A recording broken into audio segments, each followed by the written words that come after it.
Kjær Rutt god min kongur.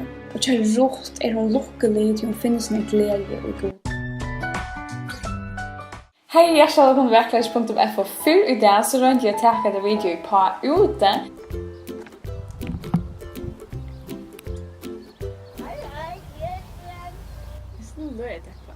Det er så størst. Men det er ikke vel til at jeg fikk ikke fokusere med kameraen. Hei, hjertelig. Så en kapittel sammen. Du synes det kommer fokus nu, va? Automatiskt. Ouch. Prilag.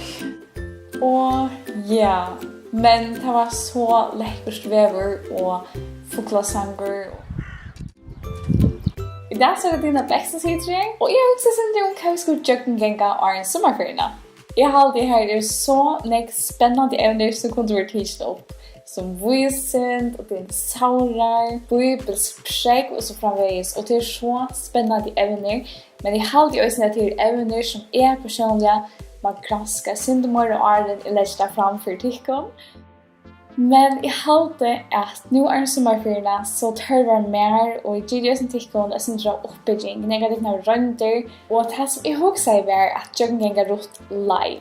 Men det var som en trådblad ut i at jeg får bortsatt noen 40 timer. Så 4 neste vikene så får jeg vite at gjøgnumgongd Rutts bok, alle 4 kapitlene. Hun er ikke så lenge, men hun er så god. Så 18 år jeg ser 4 vikene, så får jeg borster og jeg maler i oppe nøkken truveren i juli. Så jeg var ikke øyelig snakket til fratta fra meg ta, men jeg gleder meg å fære her og hjelpe på noen tjene. Men i dag så får vi det gjøgnumgongd Rutt kapittul 8. Og Rutt er en av mine yndisbøkene i Bíbliuni. Hun er stort og hun er lett å lese, og det er en bok som jeg så ofte fører til, og som jeg har lest i oppgård som jeg har yngst å lese. Kanskje jeg ikke motiverer å lese akkurat det som jeg leser, på en del leser møtesbøkene. Og så bare kunne fære til Rutt og lese disse 4 kapitlene er så fantastisk. Og jeg elsker å lese alt, hun er så stort, og hun er så rik, og hun er så god. Og jeg har alltid sånne dyre sannlager som blir bare større og større for meg hver jeg får lese Rutts bok. Og jeg er sin romantiker, men da var det ikke til romantiske filmen. Og til Rutts bok er så romantisk, og er så god, og hun er sannlager. Så jeg har også sagt at vi får lese en kapittel sammen, og det er kapittel 8. Og så leser vi versene og får det tosa om det. Og jeg håper jo at det er vi aktiv, at de tar Bibelen fram, at de tar notesbok fram, at de lust etter videoen, trykker pause hvis det er tørvet tog, og kanskje lykke hukse eller skrive knier. Og jeg har også en link til manuskriptet til dette videoet. Det er sånn at jeg har gransket akkurat, som jeg ikke legger frem for dere, så skriv alt nye tekster først, og de kan få fatter til teksten. Så jeg får lykke å finne Rutts bok. Rutts bok er bare 18 dommerne, så det er så rydelig å finne. Det er gamle smette. Her var hun. Og han ser så løs ut. Og jeg som jeg hadde er vikemann først, tar man gransker bøker, hvis man ordentlig gjerne vil ikke bare lese det, men folk som er på sjur, bakgrunn. Så er det at bruke bibelkommentarer. Hette den som jeg bruker, Believers bibelkommentarer etter William MacDonald. Han er en ordentlig overhøvder. Og du så velger gjøre det interessant og grått. Og kanskje en avgjørelse som ikke at det er av elskon, men jeg har personlig valgt at jeg leser bare selv om jeg ikke skiljer til årene om språk til onker, og man får ikke meg interessant fakta. Så hendte han til den ordentlig tjukk, og det er ikke så leser jeg alle, men jeg ble opp her som det er Rutt, og så leser jeg tervilmørsingene som stand i Rutts bok. At rettvis så kunne jeg få en bok etter Francine Rivers, som er Rutt. Og dette er så en skaldsømme om en av 5 kvinner i 18 leser, som også er utrolig hovedtekkende. Jeg halte det var podla lærsnur omsettende, at det er forlag i lordgjere. Her er en bok som jeg får ikke å lese nå neste 4 vikene, og da er det ikke at jeg er helt om henne. Og hvis jeg ikke at jeg leser så bøkene, så skriver kommentarer, og da er det som vil meg om det har lest, jeg kan det være heldig om Hesaferð. Så jeg hukte kommentaren til William MacDonald, og han nevner til at evne er trygg, troskaper og endurløsning. Eller løsning. Og jeg har også i 4 videoene eller 4 vikene jeg har en minnesrørende. Og det skal være Matteus 33 til 34. Og her stender: Nei, søkja fyrst rydde Guds og rættvísi Hansara. Så skal alt dette være givet til kun omfram. Styr ikke for den morgen. Daveren morgen skal styre for sin egna. Hver dager vil Noomi ikke utplave syne. Og jeg halte hetta verset lyser så vel Rutts bok. Her avgjørende som var tikkner, jeg halte det øye godt I samsvar vi hetta verset. Hetta verset snur seg nemlig om å ha tryggva god, å vise god troskap, å ha alle det god at han skal forsyrge oss. Og det passet nok spil vid det som Rutts bok. Og Rutt en av de få bøkene, en av de två bøkene I Bibelen som oppkallet etter kvinnen. Himbogen Ester. Boar bøkene en parser av Guds endurløsninger søve, og tar uimynda Guds store nøye. Så vi vet ikke ordentlig hvor vi skriver Rutts bok, men jødes søve sier at Salomon konger skriver henne, og bogen selv allerede skrivet nye og sender at han hendelsene at hun nevner nemlig David. Rutt var nemlig lengt omma til David. Talsa Magidi mittel 1000 og 11 til 674 Krist. Og bogen hun får fram om ta måned ta I domerne råa, talsa 1000 til 1004 Krist. Og han tog her fleste folk I Israel velger å vende seg bort fra gode. Men vi har bare lært at en høytninger kommer til trygg av god og vil følge om etter. Og det som jeg har gjort bøkene så fantastiske. Og I det så vil jeg lese Rutt kapittel 8. Og jeg har brukt denne kapittel opp I 4 punkt som gjør det ganske sindelagt å lese og tosa om. Fyrst og 5 versene tar hin tryggvande for av loj, og vi har faktisk haft en video om det, så vi ikke øst nettøy. Så fyrst og 5 versene får jeg å lese sammen nå, og jeg håper at jeg kan bøyde fram og lese vimmer. Her stender, og at han med døven I dømerne skjøttene kom øyne for hungersnei I landet. Ta for medvår ur Betlehem og Juda til Moabsland er byggvær som fremmande ved konesøyne og barn og sånnesøyne. Medvren at Elimelek, Hansara, Noomi og Hansara, Malon og Kilion, tar var efter ur Betlehem og Juda. De kom nå til Moabsland og var verande her.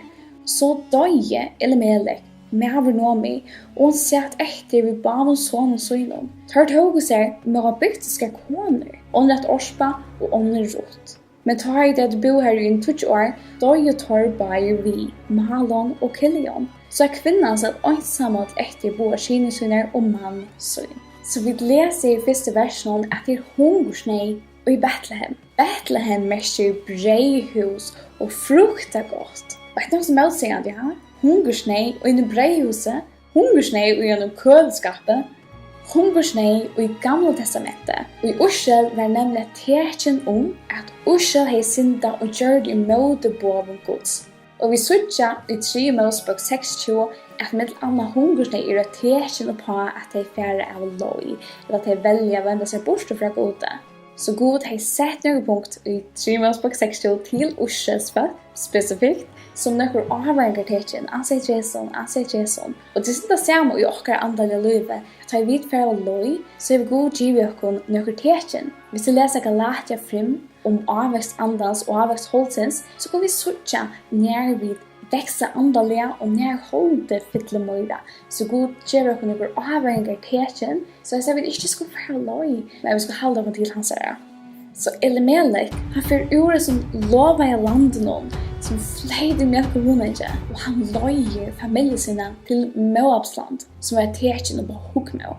Elimelek mester, min god konger, men I stoltlaga og vanlige ætbord I vattrygg, så viser Elimelek at god ikke konger eller boss I hans livet. Elimelek setter ikke sitt alida god fyrst, han søker ikke god som rydde fyrst for å gjøre noen føye.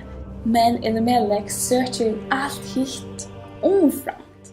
Så Elimelek, som skal være den andalige løyeren I familiene, han løyer sine familier I overføret. Han løyer det til et syndafullt land som god har banna Israel. Og I Moabs landet så fylgjer sinene I fødesporene til pappaen. Tar gjøre som pappen og tar få seg moabitske kvinner som øysen I måte på av gods til Israels folk. Og vi leser enda ned at Elimelek og sinene hans tar dødja I landet nå.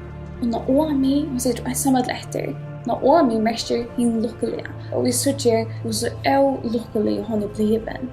Og så leser vi vers 6 til 13. Da får hun sted vi sånne konensøynen til å være høym atter ur Moabslandet, til hun fratt I Moabslandet at Herren hei vidja folk søyt og givet ham en brei.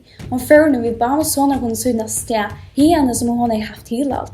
Men av løgn i heimater Ljodaland sier Noomi vi bor sånne konsuiner. Vende nu vi for heimater, føl hus med og sviner. Herre vær dikken gauer, og så tid har vært gauer. Begge vi tøyre farnere og vi med. Herre djeve dikken at de finner et heim hver hus man syns. Så kysste hun der med der skåre og i gråt. Og der satte vi henne, nei, vi kommer vidt her heimater folk tøyt. Ta sier Noomi, vende vi døtter mine, vi vil at det kommer vi mer. Blir jeg en senior fengsel som kunne være menn tykkere?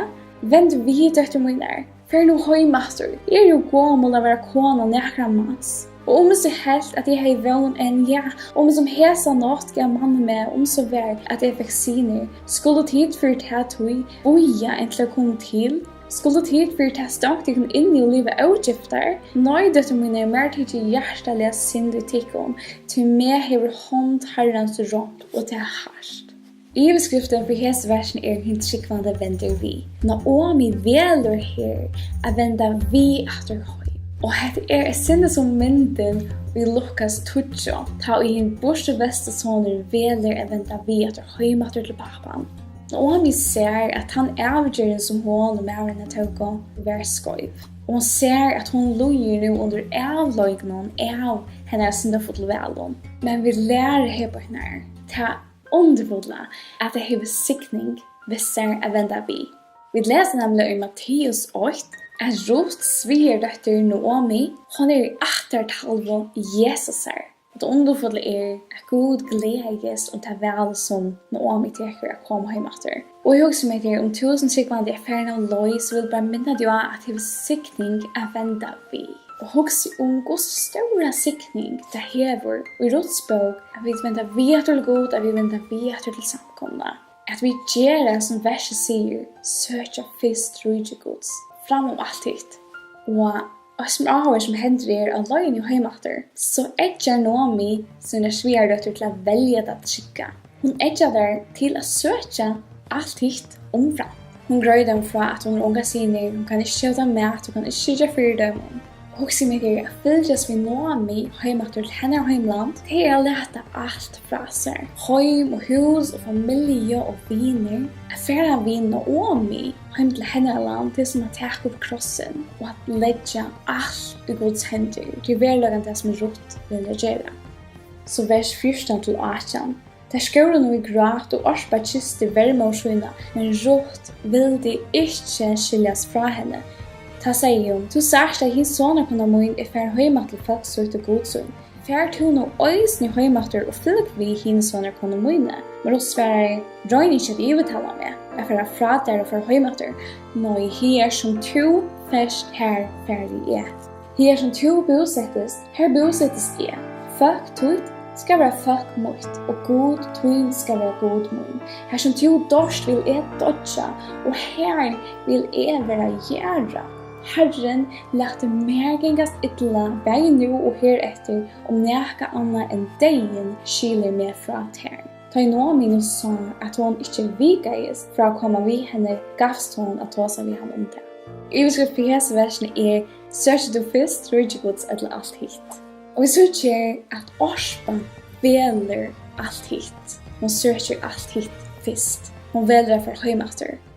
Men Rutt velur fyrst å søkja rydde gods. Hun velur at færa vi Noomi. Og avhørst at Rutt ikke bare virkjenner god som henne god her, men hun virkjenner noe som henne kong og løyere, henne forsyrgjere og henne lukko. Og vi kan si at Rutt lever høydene til Elimelek og Noomi. Til Rutt god min konger. Og til Rutt hun lukkelig til hun finner sin glede og gode. Og det som jeg husker at Rutt sier verlegan hette Noomi søker fyrst ryddegods og rættvísi Hansara. Kan du si vi god som Rutt sier vi Noomi? Nå her som to først ferdig god. Her som du bosettes god, her vil jeg bosettast. Og jeg husker at det så avhavers da vi husker om hvordan Jesus levde, hvordan hans liv var.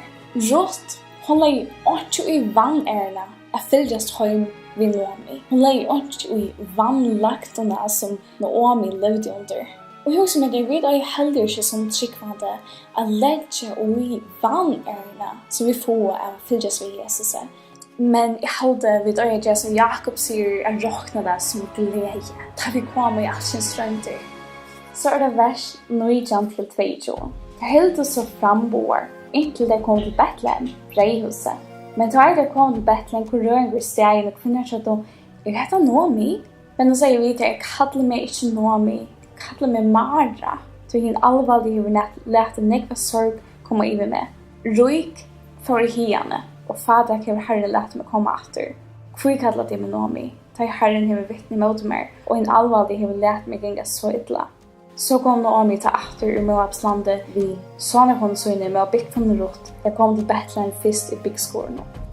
Så vi søker at Noomi kommer hjem og hun virkjenner sine synd og sier «Kalla meg Mara», «Kalla meg henne omlukkelig» eller «en sorgerbundna».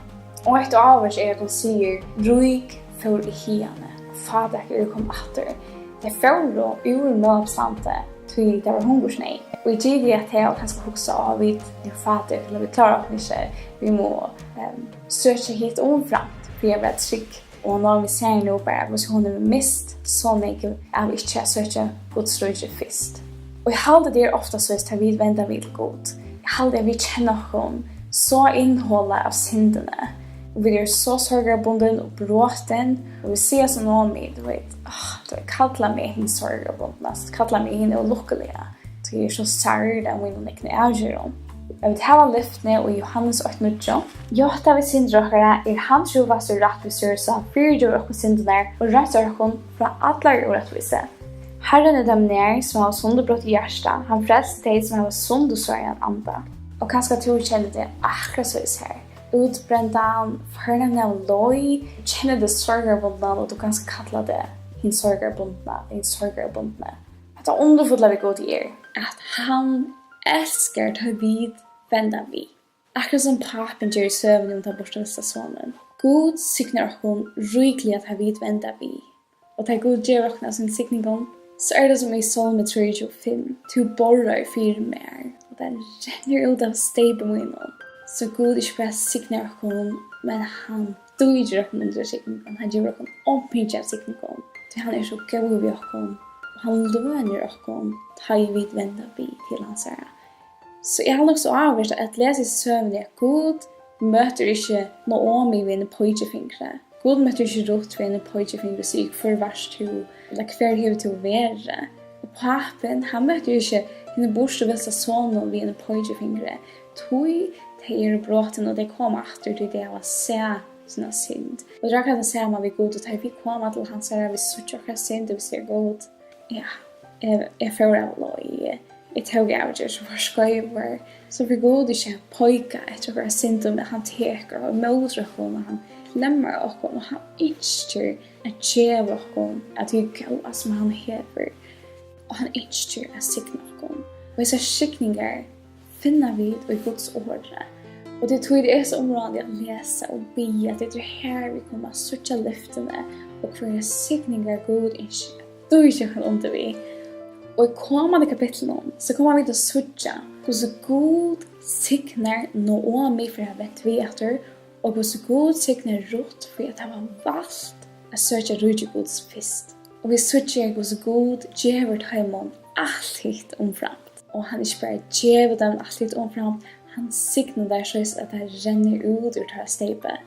Så hyggjer vi neste torsdag for å tosa om hvordan Rutt og Boas møtes for første fyr ser romantisk. Og de kan ståle meg ved at dame etter video og døyla det eller sende det til dere viner. Så takk for i dag, hvis du just at neste fyr. Bye!